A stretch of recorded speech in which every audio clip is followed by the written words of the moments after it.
Hi, my name is Mahesh Lavanis, and in this video I will show you how to characterize your assets.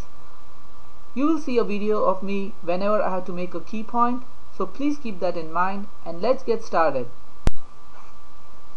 To characterize your assets, you can go to the Enter Assets page, Options, and then click on Characterize. You can also go to Plan, Options, and click on Characterize. Either way you do it, it's the same thing. To characterize an asset, you select the type of asset that you want to characterize from this list you see here, and then you click Characterize. This will bring up a form for characterizing your asset. You specify the name of the asset you want to characterize. For example, if I want to characterize my shares in Boeing, I specify the name, the price of the share on the market right now.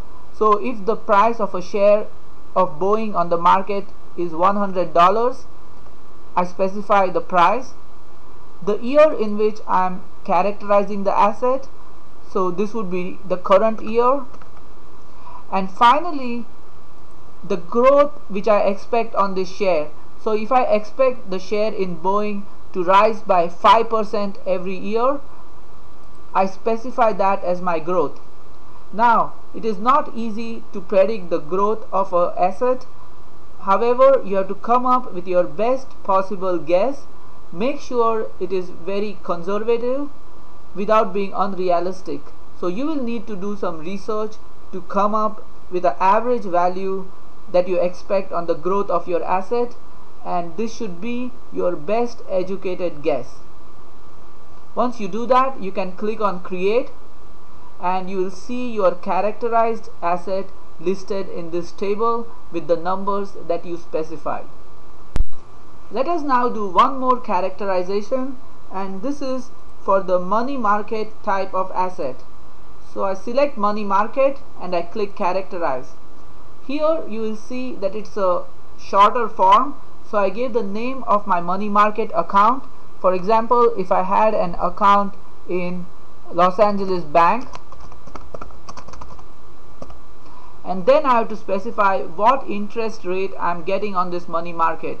So suppose I'm getting 3%, then I specify that and I click on Create, and you will see that a characterization for the Los Angeles Bank with the interest rate you specified has been entered into the Nest Egg database. The remainder of the different types of assets will fall in one of the two categories of characterization that we have seen. I would also like to point your attention to two types of prices that we enter in Nest Egg. So when you enter your asset, you specify an amount, a purchase price, and a purchase year. And when you look to the characterization of the asset, you specify a market price and a market year. So what is the difference between these different numbers? The purchase price and the purchase year represent the price and the year at which you bought that particular asset. So here it means that I bought my Boeing shares for $75 per share in the year 2005.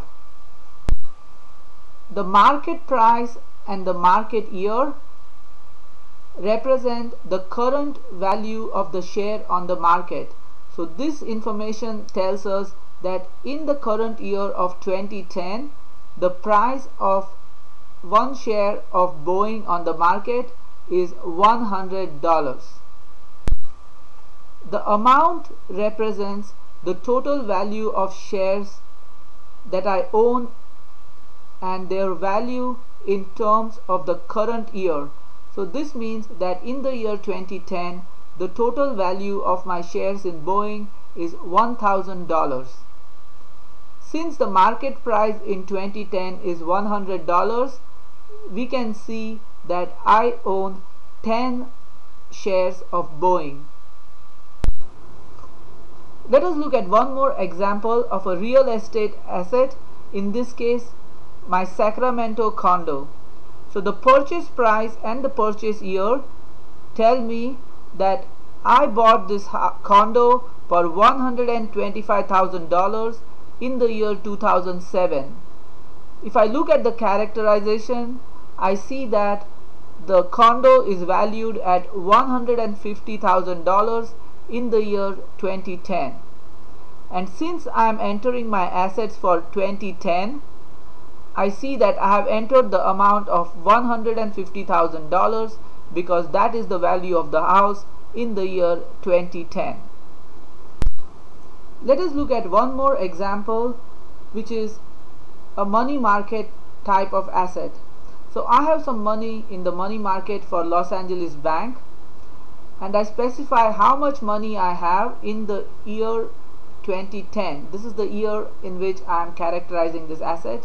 So I have $3,000 in my money market account. You see here that I have set the purchase price and the purchase year to 0. This is because these fields do not apply to money market type of asset. So I'm entering them to 0 and 0 only to give some value, but it really doesn't matter what you specify. Similarly, these two fields for purchase price and purchase year, they also do not matter for CDs, checking account, and for savings. So how can you tell where the purchase price and year apply and where they do not? So if you look at the characterization of the asset, if you only see an interest rate and you do not see the market price and the market year fields, that tells you that the purchase price and purchase year are not important for that type, and you can specify 00 for them and it should be no problem at all.